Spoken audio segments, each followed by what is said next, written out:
What are child rights?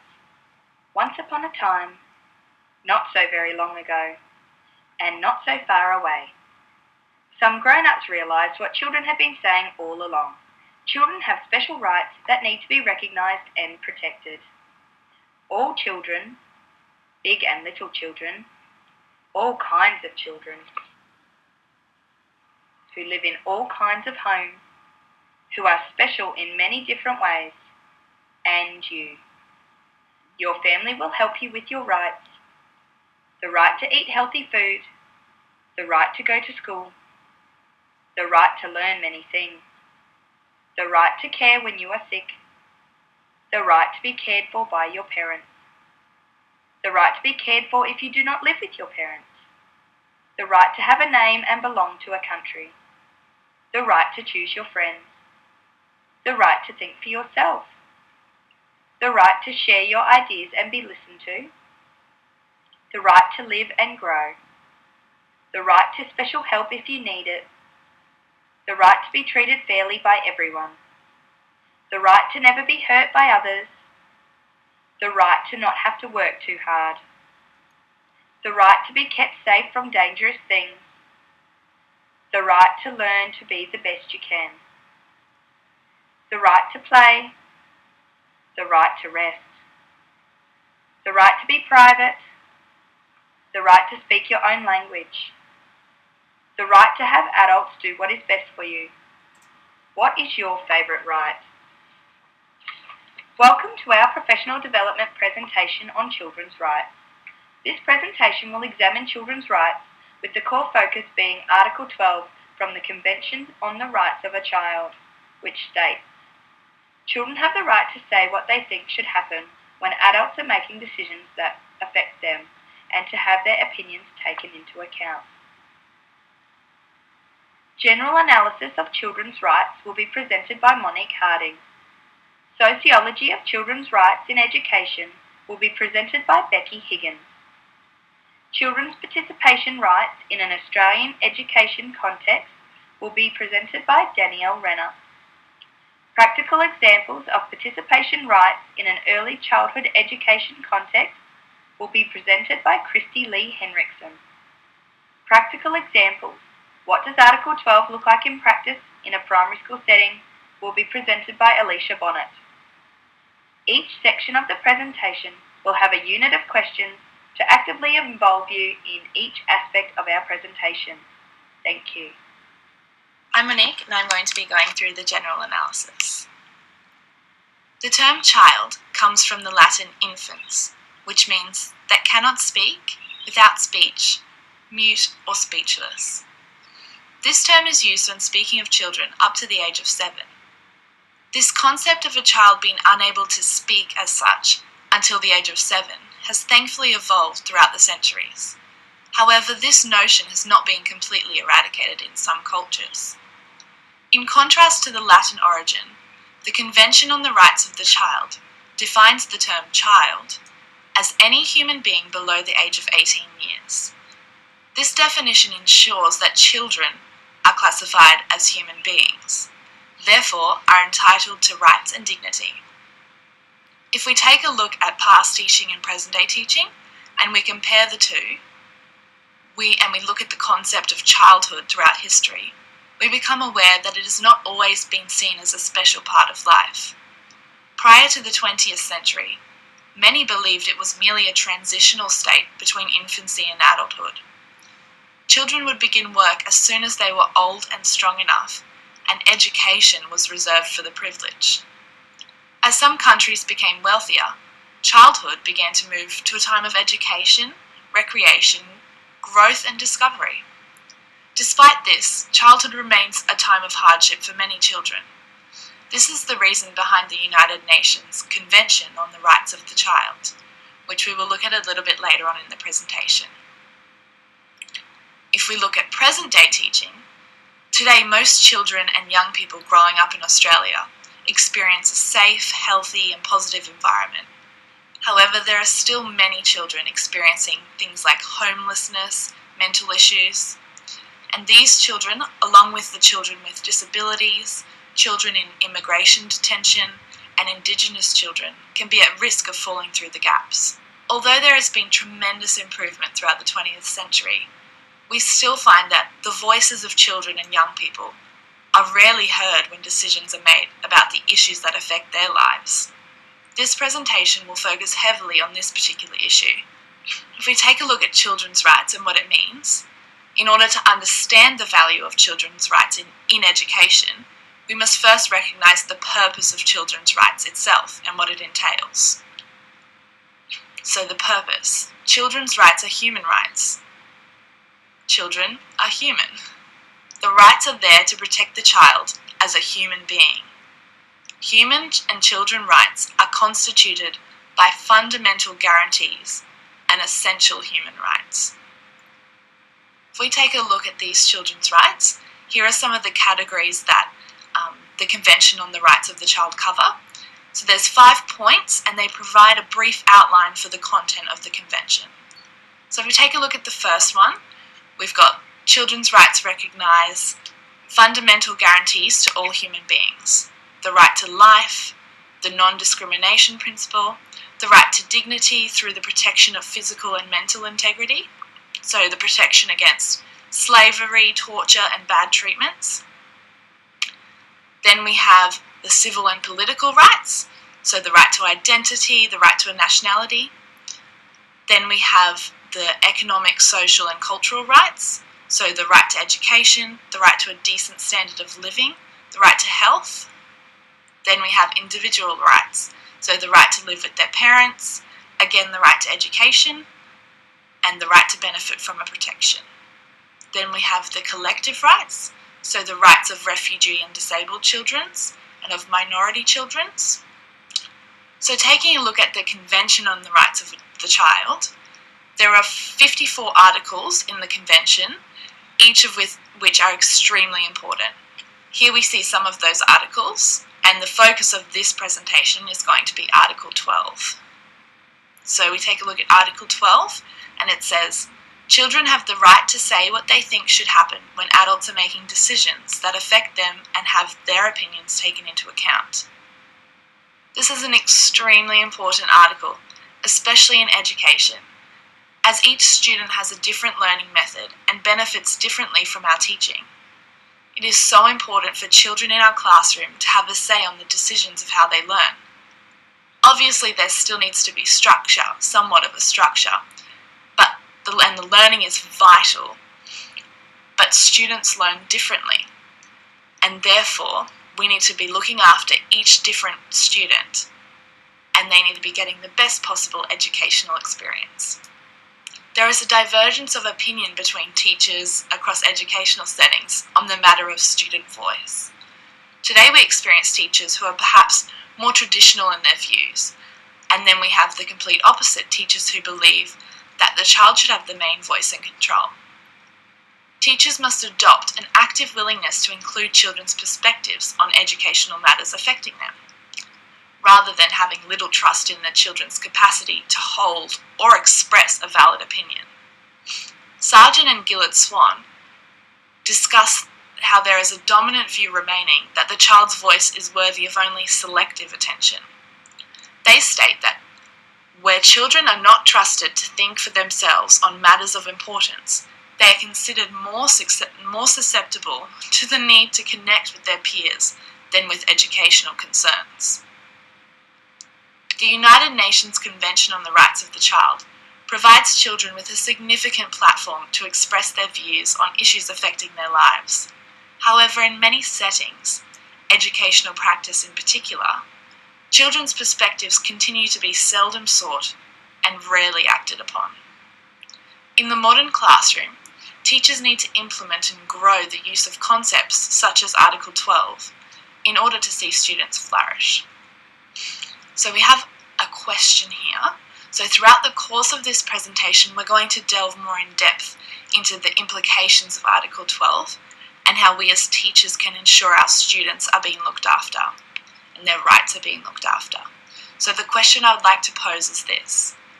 As teachers, how can we ensure that we are applying Article 12 in our classrooms, and what would that look like practically? So keep in mind that as you continue to view this presentation, just keep that question in your mind, and at the end, could you please write an answer using the knowledge we provided, as well as any ideas you might have outside of this presentation. Hi, my name is Becci, and I'm going to discuss with you the sociology of children's rights in education. I would like you to take a moment to think about what you believe the sociology of children's rights in education might entail. The sociology of childhood critiques the term development for its emphasis on the differences between children and adults that sees children as needy and becoming. Instead, the sociology of childhood focuses on valuing each child's current experiences and understanding and their being. Seeking children's perspective about issues in which they are involved in or issues that affect them is a relatively new concept in areas such as health, education, and community involvement. Yet, it is a critical element in the UN Convention on the Rights of the Child. The theoretical frameworks that make up children's rights and sociology of childhood recognise 1. That children construct their social worlds, 2. That they are persons, not property, 3. That they constitute multiple voices rather than a collective and undifferentiated class, and 4. That childhood should be given as high, if not higher, priority as to adulthood. Contemporary Western perspectives focus on children as dependents rather than agents, whereas at other times in history, as well as other cultures, children were and are given huge responsibilities. In most Western countries, children in family and educational settings are often not allowed to participate in the decision-making process that shape and structure their everyday lives and education. The nature of childhood and the beliefs about what children are capable of vary at different times in history and in different cultural settings. Childhood and children's needs are socially constructed. In other words, they are what they think they are. It seems in many educational settings, children are not understood to be capable, competent, responsible, and able to contribute to decisions. Like women 20 or 30 years ago, children are considered to be weak, vulnerable, in need of protection, and lacking in control over what happens to them. Children have been the invisible and mute objects of concern, and have not been understood as agents who have a point of view about the world. However, voice and agency are two fundamental components in the new discipline of childhood studies. Voice refers to that cluster of intentions, hopes, grievances, and expectations that children guard as their own. And agency defines how children express their voice and suggests that children are much more self-determining actors than we really think. Children's agency must be balanced by their dependency, and in many instances, children must participate as co-actors with others, including adults. Children have a unique perspective and point of view, which has often been ignored in the past. This marginalisation comes about because children are considered to lack confidence and experience, and their viewpoints on the world are thought to be merely a reflection of what their parents or teachers think. Children are seen primarily in terms of their vulnerability and need to be protected, and that gaining their views might cause them harm, which is another reason children's perspectives are not gained or are ignored. Kit Singer argues that instead of seeing children as victims, we should be working on enhancing children's coping strategies and ability to have control over their own lives. This means changing assumptions about childhood and social and political contexts. Children's need for protection by adults and from adults would be substantially reduced if they had more access to social, economic, and political resources. If children are to exercise participation rights, there must be opportunities and situations where they have the opportunity to make choices and participate in decisions. With children's days, time, and movements largely decided for them by adults, children's opportunities for expressing their ideas and their active participation outside the home, school, or community have diminished, as children are often protected and excluded.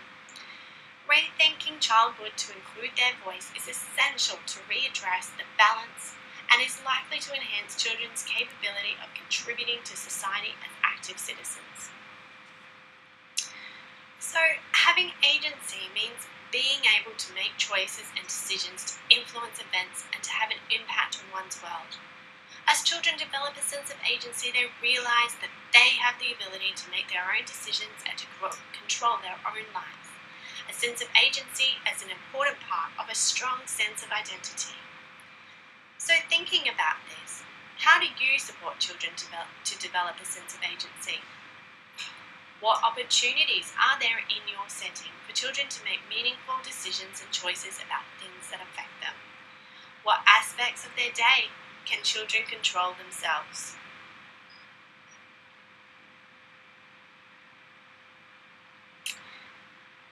Although sociologists of childhood emphasize children's agency, it is also important to recognize that agency arises out of a social and cultural context. Sociocultural theory recognizes that agency arises out of social relationships, where as social beings, children are inherently agentive and they voice their views in order to be heard, to persuade, to move others into action. As children act and ask to be heard, they are both building and experiencing their social reality and constructing their identity in the process. These are both parts of a mutual and ongoing construction. Because sociocultural theory is based on the idea that learning occurs in social and cultural contexts, it also involves the way that people use cultural tools to develop. These tools include physical tools of a community, such as technologies, and but also symbolic tools, including spoken and written languages, mathematical and musical symbols. A very important idea in sociocultural theory is that when people learn to use cultural tools, it helps them to think and reflect in different ways. This means they are able to contribute to the social context they inhabit. The contributions people make to their social context then change how the context operates. This can be seen when infants learn to talk, because language expands their opportunities for social interaction, and so they change what is happening around them by contributing to conversations and social events. This change supports the child's further development because the context continues to offer new experiences for learning. In early childhood education, many ideas are commonly associated with the sociocultural theory, such as the importance of social interactions between children, adults, and peers to build knowledge, and the role of children's home and family experiences. Teachers interested in using sociocultural theory value how strong social and community relationships create opportunities for supporting learning and see development as connected to the experiences children have in their families and homes, as well as their educational settings. To promote children's exercise and participation rights, it's essential to experience responsive social relationships and interactions. Children first of all need the opportunity to participate in progressively more complex patterns of reciprocal activity if they are to benefit from the support and guidance of skilled partners. Renna views children as active, developing individuals engaging in reciprocal relationships. In this sense, the child, other people, and the environment all play a role in contributing to the child's development. Therefore, teaching and learning in the classroom are influenced by social and political structures and the broad overarching beliefs, values, and ideologies of the culture.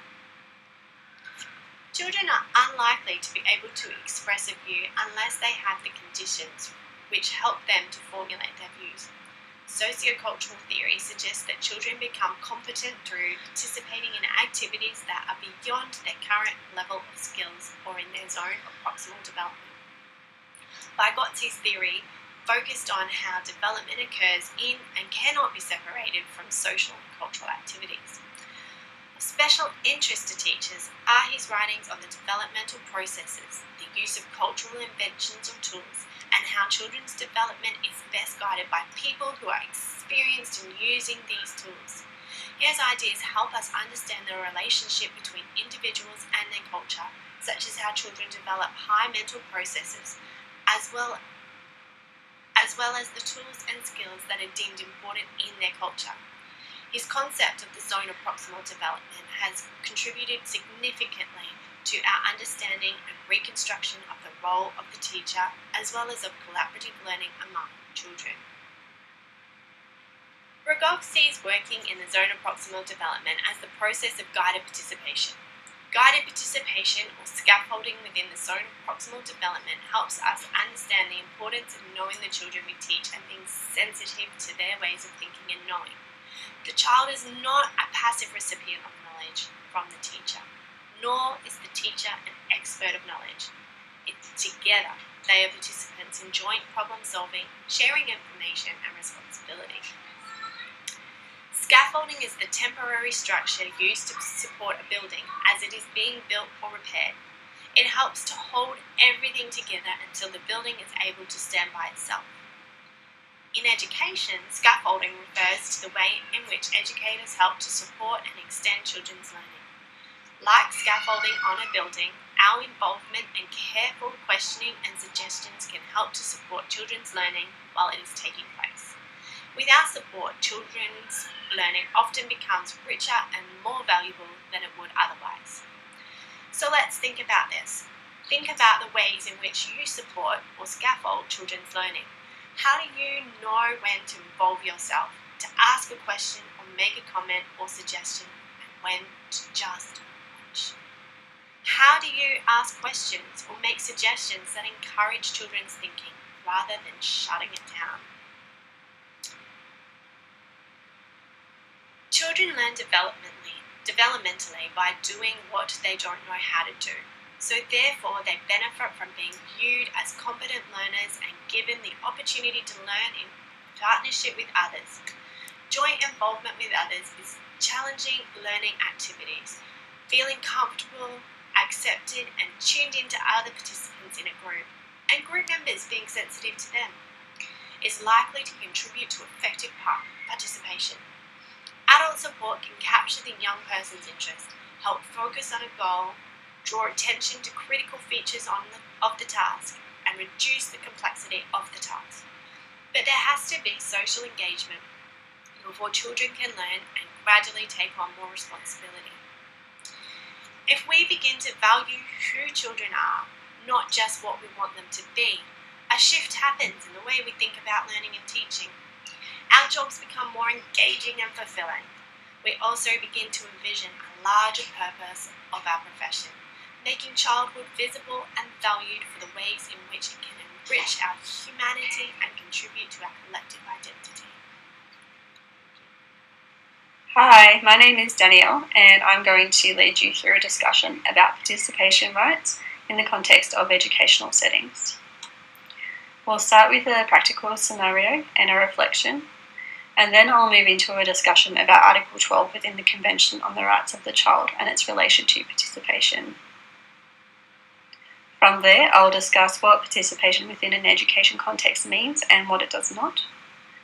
And lastly, I'll finish with the research and theory surrounding children's participation rights and how it suggests we engage children meaningfully in an educational setting.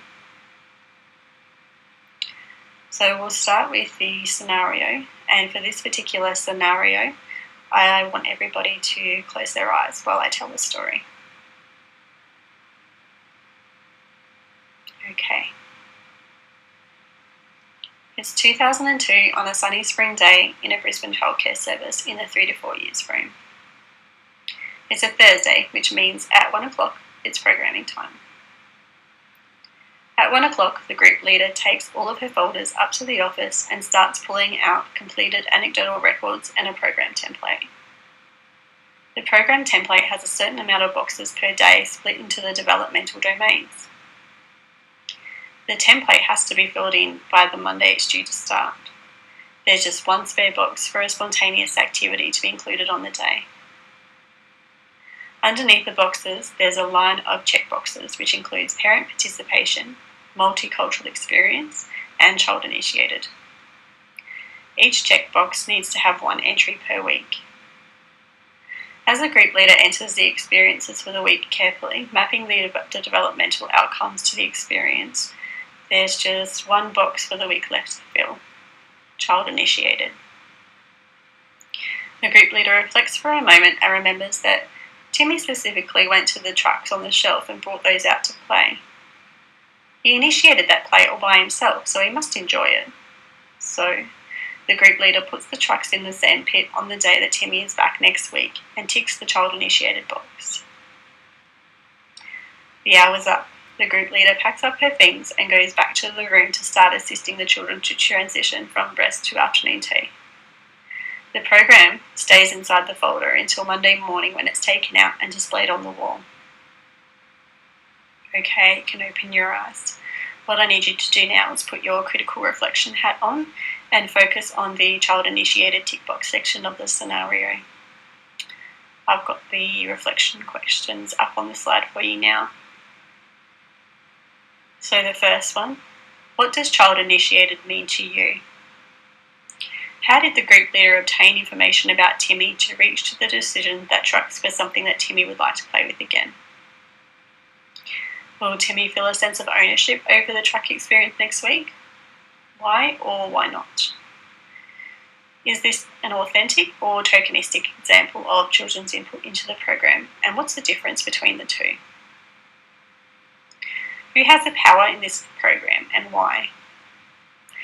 And suggest some other ways the group leader could have approached the child-initiated box. So what you could do is pause the video so you can jot down your reflections, and then when you're ready, just press play again. With this information in mind, let's explore the topic of children's participation rights in education a little closer. At the end of this discussion, come back to the questions and add some more information. So, Article 12 and participation. Where did this notion about children's participation rights spring from? As Monique touched on earlier, the United Nations Convention on the Rights of the Child, since its ratification in Australia in 1990, really brought children's rights into the public arena. So prior to 1989, the Declaration on the Rights of the Child was in place, and it focused purely on the provision and protection of children. In 1989, when the Convention on the Rights of the Child was adopted, alongside the already existing principles of provision and protection, participation joined the two Ps as a really important element to ensure the effective implementation of the Convention itself. It really significantly changed the way adults think about children, which has led to children being more involved in social and cultural contexts which directly affect their lives. As Monique also introduced us to, Article 12 within the CRC acknowledges that children are entitled to basic human rights, such as freedom of speech and to be active, involved citizens. To be an active citizen, children need to have a sense of belonging in their community, its culture, and their families to gain insight into social beliefs and values. So to feel a sense of belonging, children's opinions need to be genuinely taken into consideration and acted upon. This philosophy really underpins the participation principle and has warranted children access into typically adult-orientated arenas such as community engagement. The article which underpins this view is Article 12, among others which complement it. So with a view that children are competent human beings in the here and now, with the right and capability to contribute to matters which directly impact on them, Article 12 inherently directs adults to take a facilitation role and actively seek and action children's opinions in authentic and meaningful ways. Complementing this article is Article 13, and it states that the child shall have the right to freedom of expression. This right shall include freedom to seek, receive, and impart information and ideas of all kinds, regardless of frontiers, either orally, in writing or in print, in the form of art, or through any other media of the child's choice. So keep in mind that for children to be active participants in any decision-making process which impacts on their lives, they're entitled to access and share information with the freedom to express what they know. The aim of children's participation is to highlight children's opinions in social and political life and to promote children as active citizens by giving children the opportunity to participate in democracy so that they can continue to use these skills as adults. Ultimately, this will influence the type of citizens children will become in the future, as it's going to foster mutual respect and trust. Participation rights in education. What is it? What is it not? The discussion previously given by Becci was the foundation to this topic. So keep this in mind as I discuss participation rights in the context of an education setting. I want you to consider the term participation and just jot down the first thoughts that come to your mind. You can pause the video at this time. The term participation conjures up various meanings which can impact on the way participation rights are implemented by teachers. For example, a dictionary definition would say that participation is the action of taking part in something. This definition often leads to adults' misconceptions about how children's participation rights in education should be successfully implemented. So what do we mean by a misconception? All children take part in action throughout the course of their day within a learning setting, but when we say participation rights, participation has a much deeper meaning. Participation rights within an education setting ensures that all children have been authentically included in the decision-making process when the outcome directly impacts on them. This interpretation is underpinned by Article 12 as previously discussed. So within the context of an education setting, all aspects will impact on children directly: the curriculum, the program, the physical environment, the resources, and the teaching strategies. As you will have seen in the Smith reading, she suggests the following levels which need to be considered for meaningful participation to take place. So the first one we have is children are listened to. Children are supported in expressing their views. Children's views are taken into account. Children are involved in decision-making processes. Children share power and responsibility for decision-making. Through my own research, I found another set of factors by Jerison Lansdowne, who's an international children's rights consultant. This complements She's model to ensure that meaningful participation in an educational setting. So the first one was an ongoing process of expression and active involvement in decision-making at different levels in matters that concern them. Information sharing and dialogue between children and adults based on mutual respect and sharing. Power for children to shape both the process and the outcome. Acknowledgement that children's evolving capacity, experience, and interests play a key role in determining the nature of their participation. So within both models, adults need to remain flexible and facilitate the projects with children as the power relationship swings back and forth. Supporting these factors in theory are Article 12 and 13, as I discussed earlier, and also Article 29, and that one states that education should develop each child's personality and talents to the full. Children have a very clear insight into their own lives and are the best source of information on matters which impact on them and can express their views, which should be given weight in the decision-making process. So let's have a look at what the research says about Article 12 and its implementation in an educational context around the world. Firstly, I want you to consider your beliefs about children, which would have informed your teaching philosophy. Would you describe children as any of the following? Capable, competent, active participants, meaning makers? Current early childhood theory and research surely confirms this. So if every teacher envisions children this way, why is there a body of research that tells us that children feel like they aren't being heard? Let's have a look at the findings. Just a minute while I put my sociocultural lenses on.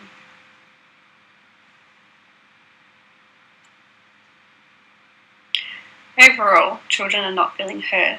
As Monique stated earlier, teachers are not seeking or trusting children's opinions. They're holding the power over children as teachers select what children can have input into and what they can't within a classroom. When children do have input, it's usually obtained in tokenistic ways, which results in little to no ownership for children in matters which affect them. Other barriers include, as we discussed before, the interpretation of the term participation from an adults-only perspective and what this looks like in practice.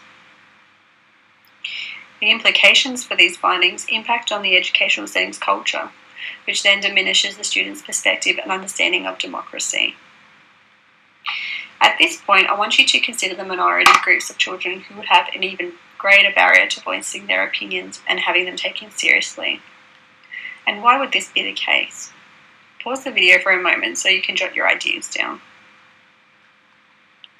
If you jotted down children aged 0 to 5, children with a disability, Indigenous children, children who speak English as a second language, and children from refugee or humanitarian backgrounds, you would be correct. Adults' beliefs about children's lack of capacity in general has been documented as a barrier to implement Article 12 within an educational setting. Interestingly, there's also research in the fields of cognitive science joining sociologists and education experts to affirm the importance of merging ideas about how to engage learners and understanding the power relationships in schools to bring real change in support of Article 12. So, what's the point of engaging students in decision-making processes within an educational setting? The following points on this slide will explain. Children are key stakeholders in an educational setting. To earn the students' respect must be given.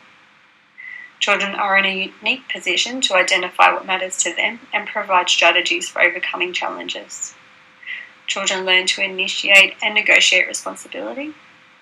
It improves teaching and learning and fosters democratic ethics. Children will learn to be active, informed citizens prepared to critically navigate society. Finally, let's have a look at how the research, theory and frameworks suggest we implement this authentically. If we consider the early years learning framework, it provides us with a clear goal within outcome 2. Children are connected with and contribute to their world. How relevant is this to children's participation rights and advocating for children to be active citizens? Contemporary learning theories, such as the constructivist approach, also guides us to consider children as social actors, constructing meaning through collaborative and active discovery.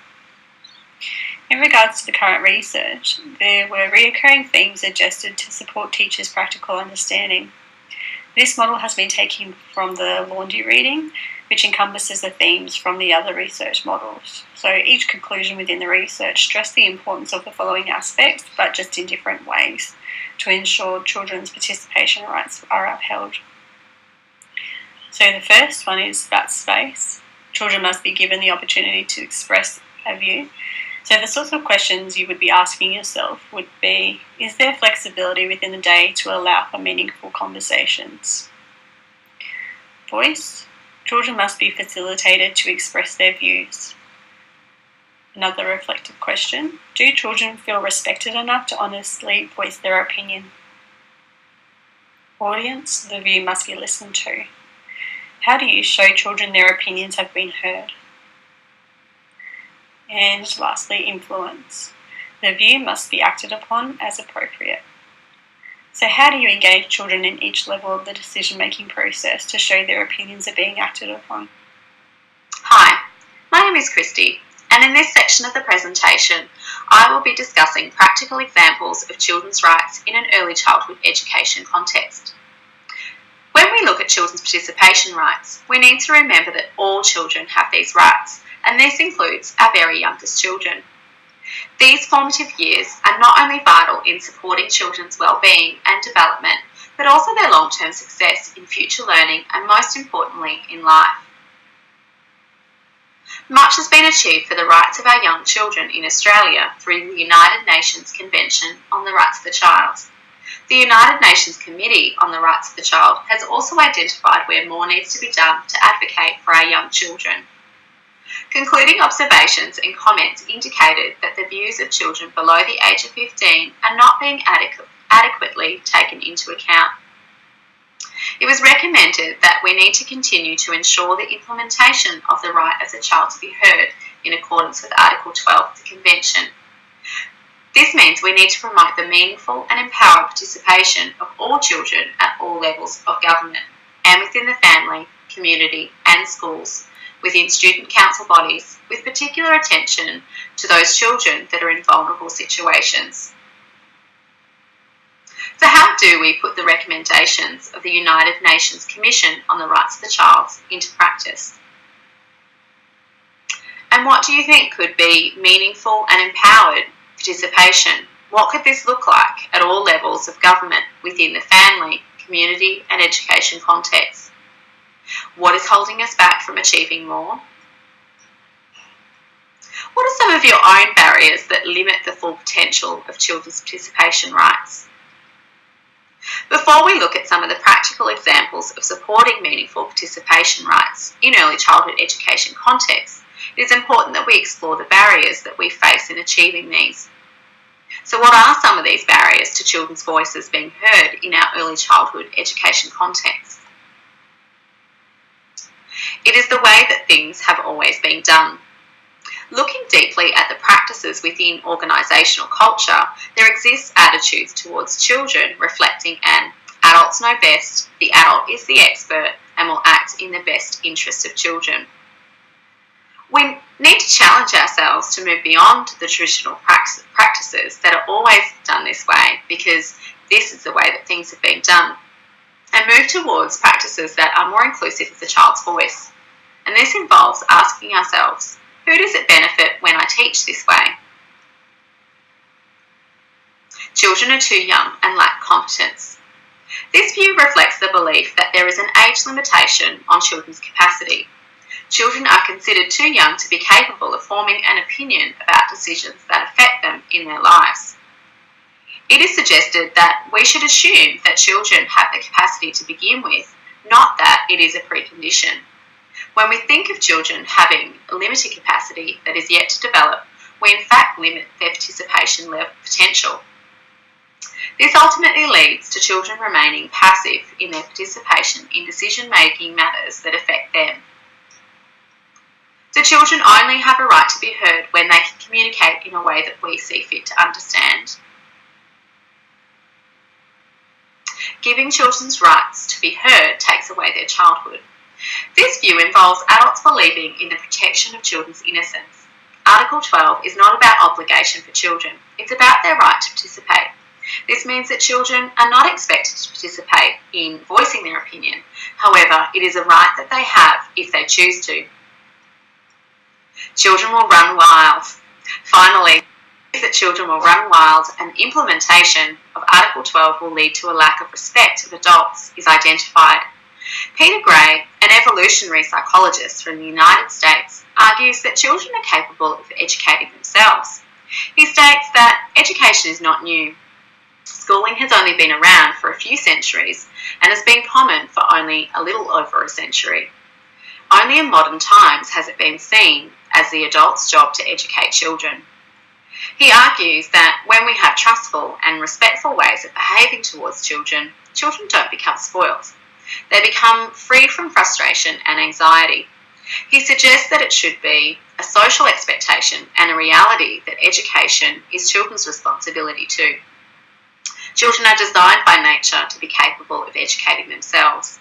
The more that we control or dominate children, the more that we take away this capability for them to think for themselves. Whilst there is no right way to achieve meaningful and empowered participation rights, this section will help to give you some practical examples of perhaps where to start. Lansdowne describes the following 4 elements that are key to meaningful participation for children. These are an ongoing process of expression and active involvement in decision making at levels about matters that concern them, information sharing and dialogue between children and adults that is based on mutual respect and sharing. Power for children to shape both process and outcomes. An acknowledgement that children's capacity is evolving. Their experience and interest are also an important aspect in determining the degree of their participation. Using the model identified by Lundy, involving 4 distinct elements of space, voice, audience and influence, let's take a look at some of the practical examples within the early childhood education context of how children's participation rights can be promoted. Let's take a look at space. Give children time to express their views in an unhurried way. Genuine conversations and interactions are occurring with children. Allow choice about how children will spend their time and time to deeply explore their interests. Create an inclusive and safe environment where all children are valued. Children should be able to see themselves reflected in the environment. A physical environment planned and designed to allow children to make choices and decisions. This might include open shelving, resources that can be moved between spaces, and resources available at child level. Involve children in the design and setting up of environments also. Open-ended materials are available that can be used flexibly and in a number of ways. Provide children with an environment that reflects their interests and also stimulates their interests. Open environments where children can choose whether they want to be indoors or outdoors, with a small group, or friend, or alone. Flexible arrangements for eating, rest, and toileting. Allow children to make decisions about the daily routine. Opportunities to play with real tools of the culture are provided for children to experience and explore. For example, allowing children to use computers, ICTs, carpentry tools such as hammers, saws, nails, and in cooking preparation, allowing children to use knives. This shows that children's competence is valued. Voice. Some practical examples of facilitating children to express their views include access to child-friendly documentation and allowing children to express their voice through the 100 languages. So this could be drawing, painting, music, photography, construction. Involve children in making decisions about their own limits, consequences, and creating their own risk assessments. Facilitate daily meeting times or yarning circles for children to share their ideas, concerns, or just to have a yarn. Play. Now, play is not just a context for learning, it is also a context for children's participation rights. Louis Bradfield speaks of the bastardisation of play, where children's voices are silenced. Bradfield, a principal of Maridati Early Childhood Community School in Toowoomba, explains that at Maridati, play implies ownership, a voice for children. He explains that children's opportunities to think for themselves and have ownership over their play decline as adults dominate children's environments. Giving children access to unstructured, free play that is also free of adult agendas is a way of giving children an opportunity to share with their teachers what it is that is important to them. And consulting children about learning and encouraging them to take ownership over their own learning. Floor books is a way that this can be achieved. Claire Warden's methodology of talking and thinking floor books is used to support child-centred planning. Children's right to be consulted and empowered as a result is at the centre of the approach. Freedom to the expression of a view can be achieved through the floor book documentation. This can be orally, in writing or print, or in the form of art or a media of the child's choice. The features of floor books include children's ideas and thoughts, open-ended questions that are provoked by the teacher, higher order thinking, depth of learning, collaborative learning, a variety of methods of presenting thinking, collating child-centred ideas, and it's available to children at all times and accessible at a level that they can also access. The ultimate purpose of a floor book is to encourage children's thinking skills through talking and listening together with others and adults so that children are consulted and can influence opportunities within the setting. Audience. Here are some practical examples of how children's views are listened to. Practicing the pedagogy of listening, and this involves deeply listening to what children are communicating, listening to their ideas and suggestions, and listening may involve looking and listening to non-verbal cues. Access to caring adults. They are there to help and care if it is needed, but not as a judge. Consider also multi-age relations, where children can have older children as an audience.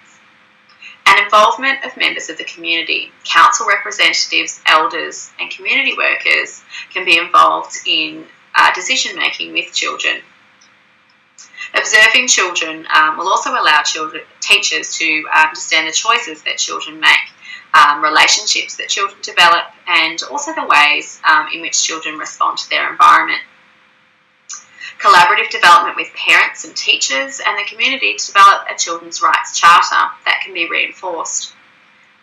And here is an example from Kaloon Children's Centre, where they implemented the collaborative development of a children's rights charter.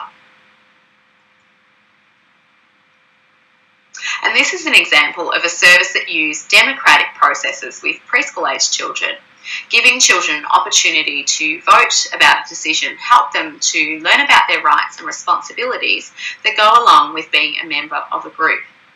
The teacher discussed with the children the issue at hand and created a ballot paper that included visual representation for the children to clearly see the available options. And using stamps, the children recorded their own votes.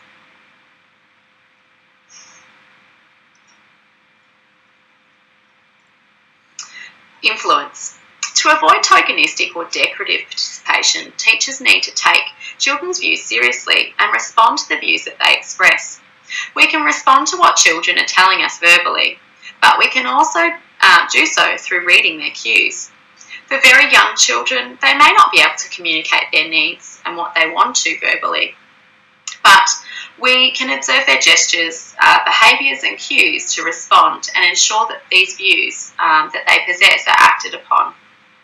Some practical examples of how children's views are acted upon can include informing children of decisions that are being made and the reason why, having a responsiveness to children and being engaged teachers, involve children in evaluation and ask them questions. Do you think that worked well? What did you like? Didn't you like? Is there anything that you would like to change? Involve children in community consultation, community events, where children's voices can be amplified within the broader community context. For example, a children's photography or art event. An example of very young children making decisions about matters that affected them is given by Claire Warden in a Scotland infant setting. To consult children, the educators put 3 piles of clothes, uniform, real clothes and plastic aprons.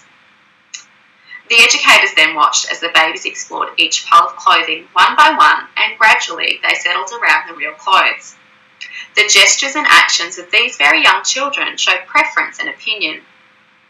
The children's right to be heard led the adults to change the policy to wear real clothes, as they could show through the documentation how they had given the babies an opportunity to have their voice heard. So in summary, these practical examples demonstrate how teachers in early childhood education contexts can empower children to have their voices heard in meaningful ways rather than being silenced by the barriers that we create.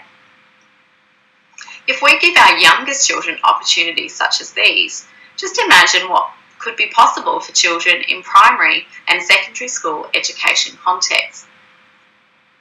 Hello, my name is Elisha and I will be discussing practical examples. What does Article 12 look like in practice in a primary school setting? The spirit of Article 12, and indeed the Convention on the Rights of the Child as a whole, suggests creations of schools which are child-friendly and in which children are encouraged to be curious, to argue, to challenge, to be creative, to explore and find out, to be listened to and to be respected. Assumptions that learning automatically occurs in association with simply attending class have largely disappeared. Students do not learn much just by sitting in class and listening to teachers, memorising pre-packaged assignments and spitting out answers. However, it is still the case in so many schools to have the children sit in rows for hours and to learn what they are told to. Young children not only have a right to education, but the education provided must be rooted in respect for their rights.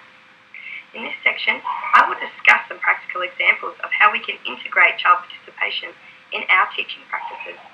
I'll be giving some information about how we can change our practices to incorporate children's participation and decision-making rights. There is no single method of embedding children's rights into education, and you must remember that each class will be different, as you will be engaging your students to find out their views, their passions, and what they would like to change. Lansdowne outlines the characteristics of effective and genuine participation in the table provided. This table can be used to link teaching strategies or lesson plans to key points that should be considered when respectfully engaging active and open participation in your class. Characteristics of effective and genuine participation. The project. Issue is of real relevance to children themselves. Capacity to make a difference. Where possible, produce long-term and institutional change. Link to children's direct day-to-day experience. Adequate time and resources made available. Realistic expectations of children. Clear goals and targets agreed with children. Addresses the promotion or protection of children's rights. Values. Honesty from adults about the project and the process. Inclusive, equal opportunity for participation by all groups of interested children. Equal respect for children of all ages, abilities, and ethnicity and social background. Information is shared with children to enable them to make real choices. Children's views are taken seriously. Voluntary nature of children's involvement. Decision making is shared. Methodology. Clarity of purpose. Child-friendly meeting places, languages and structures. Involvement of children from the earliest possible stages. Training provided to help children acquire necessary skills. Method of involvement developed in collaboration with children. Adult support provided where needed. Changing our practices to incorporate children's participation and decision-making rights in education needs to be embedded into our daily practices. These are a few practical examples of what you could do to embed children's voice in your practices. Actively listening to children's ideas, thoughts and opinions is a vital aspect. What is important to them? Don't underestimate the children in your class. They will be full of amazing insight and diverse opinions and views when it comes to their education. When beginning a project, ask children what they know, what they would like to learn, and how these goals could be achieved. Brainstorming together as a group is a great idea.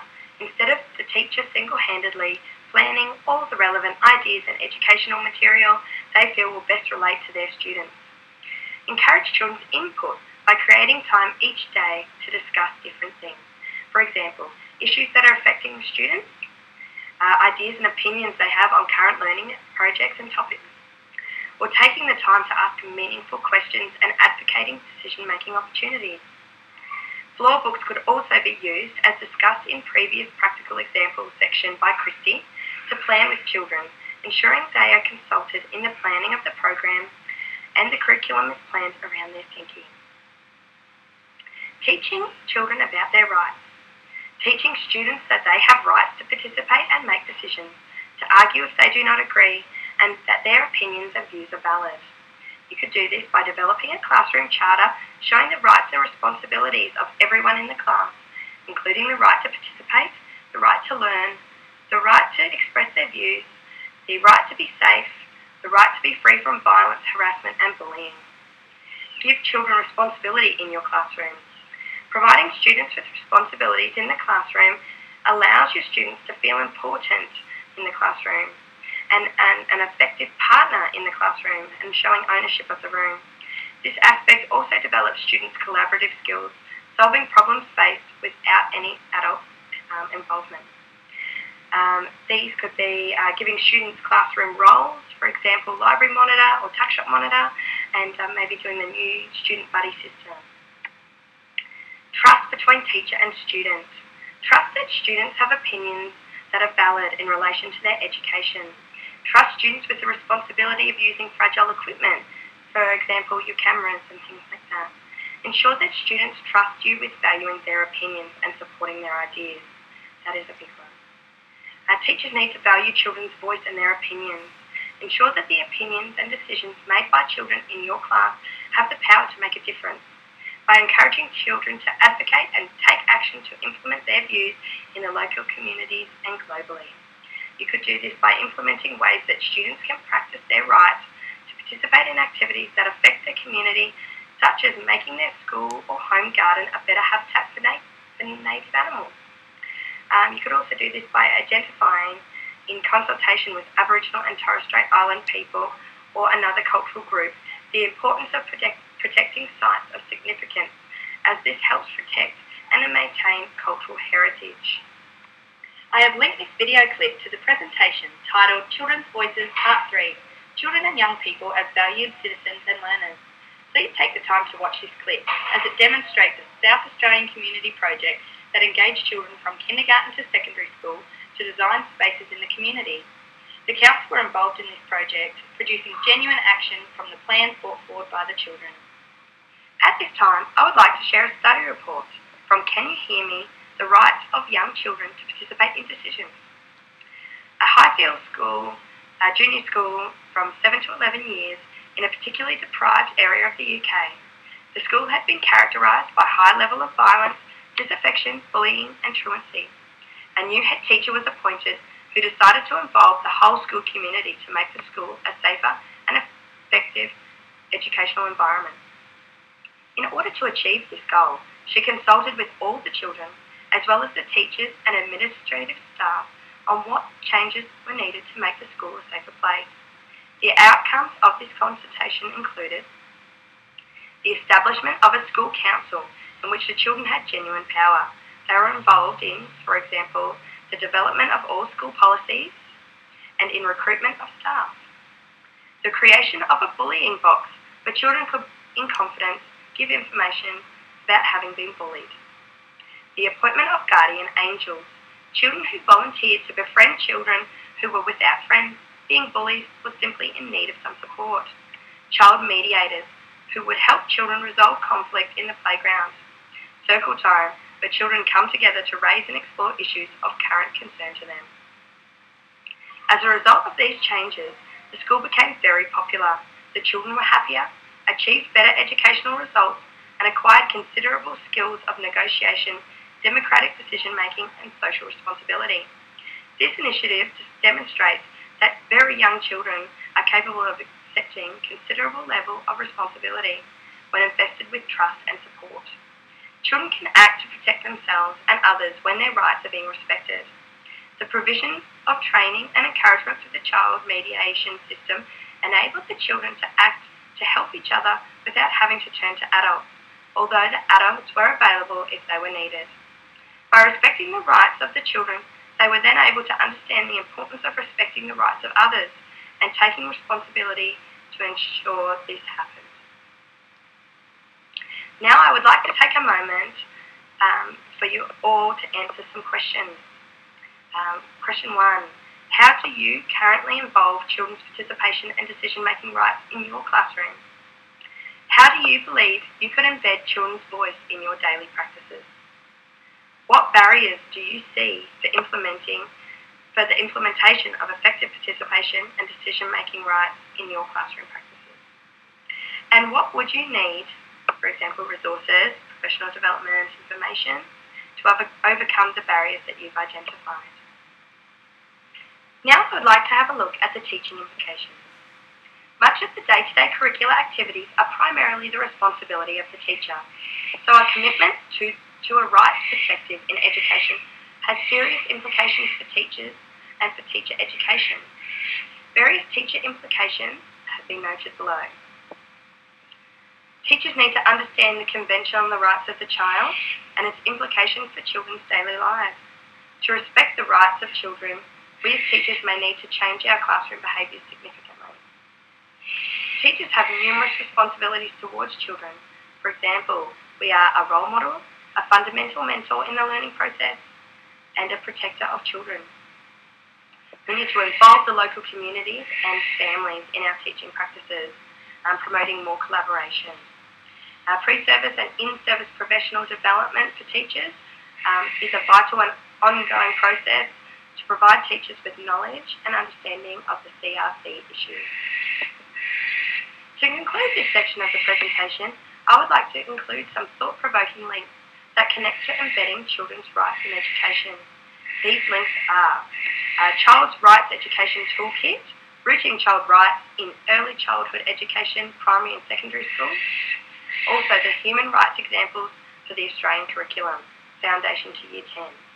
Both of these links are full of great insight into how you can implement children's rights into your classroom and education setting as a whole. Thank you for watching our presentation. Through the examination of a variety of significant theory and literature, we hope you now have a greater understanding of children's rights, especially in relation to Article 12 of the Conventions on the Rights of the Child. By incorporating reflective questions and giving some practical examples of how we as teachers or educators from the early childhood setting to primary education can implement participation and decision-making rights in our classroom has hopefully helped you to gain a variety of ideas to implement in your curriculum and teaching practices. Please refer to your one-page handout for important information and links from our presentation. Thank you.